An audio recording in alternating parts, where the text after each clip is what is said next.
ba'zi bid'at ahllaridan ba'zilari Abu Imron an-Naxai degan zotga aytgan ekanlarki, isma' minni kalimatan fa'arada anhu va qala bala nisfa kalima.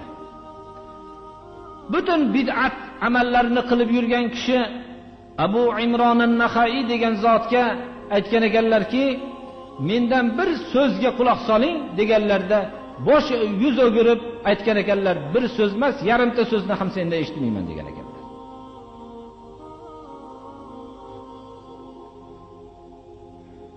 Abu Ayyub as-Saxtiyoniydan ham shunday narsa rivoyat qilingan. Fuzayl ibn Iyoz rahimahulloh bu kishi eng zohid tobiinlardan hisoblanadi. Man ahabba sohiba bid'atin ahbata Allohu amalahu va akhraja al-islam min qalbihi wa man zawwaja karimatahu min mubtadi'in faqad qata'a rahimahu wa man jalasa ma'a sahibi bid'atin lam yu'tal hikma wa idha 'alima Allahu min rajulin annahu mubghidun li sahibi bid'atin rajawtu an yaghfira Allahu lahu.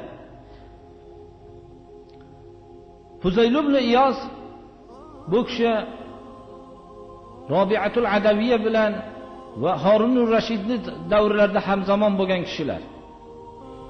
Fuzayl ibn Iyos haqiqiy bir amal bilan hayotida o'tgan zotlardandir. Abdulloh ibn Muborak davrida hamzamon bo'lgan kishilardandir.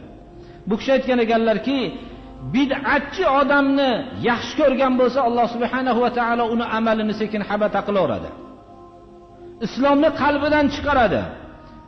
Kim o'zining farz qizini bid'atchi odamga turmushga bergan bo'lsa, o'zining yaqinlariga jinoyat qildi degan ekanlar. Qat'iy rahim qiluvchi odam degan ekanlar.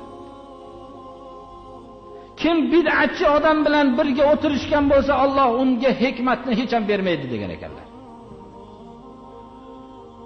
Alloh taolo bir kishidan bilsaki, bid'atchi kishining yomon ko'rganligini bilsa qalbida, umid qilamanki Alloh uni gunohini kechiradi degan ekanlar.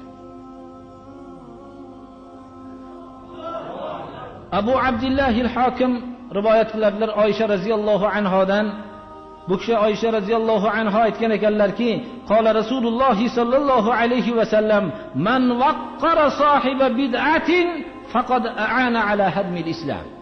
Kim bid'atkor odamni ulug'lab hurmat qilib baland martabaga ko'targan bo'lsa, islomni vayron qilishlikka yordam beribdi degan ekanlar.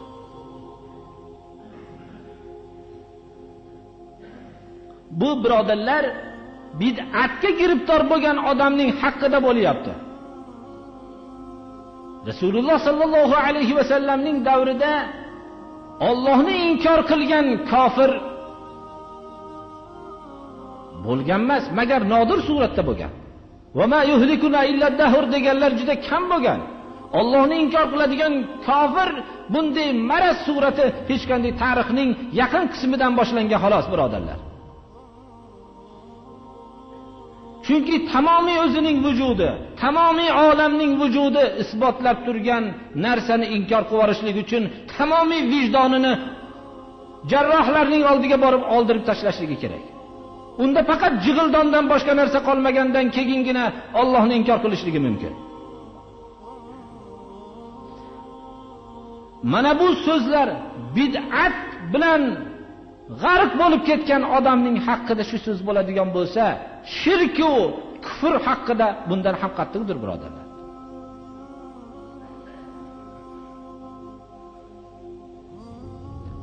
Dinni jiddiy narsa deb ishlamoqligimiz kerak. Din bu hazli narsa emas. Allohning matosi yengilmas. Ala inna sil'atallohi g'oliya, ala inna sil'atallohil jannah. Allohning matosi, beradigan matosi juda qiymatdir. Allohning beradigan matosi sizga bu boshqa bir qo'lingizga ushlatib yo boshqa narsa deb ozgina narsa deb o'ylamang. Allohning matosi jannatdir. Unda ko'z ko'rmagan, quloq eshitmagan, nafs nimani xohlasa muhayyo qilingan ziyofatxonadir bu.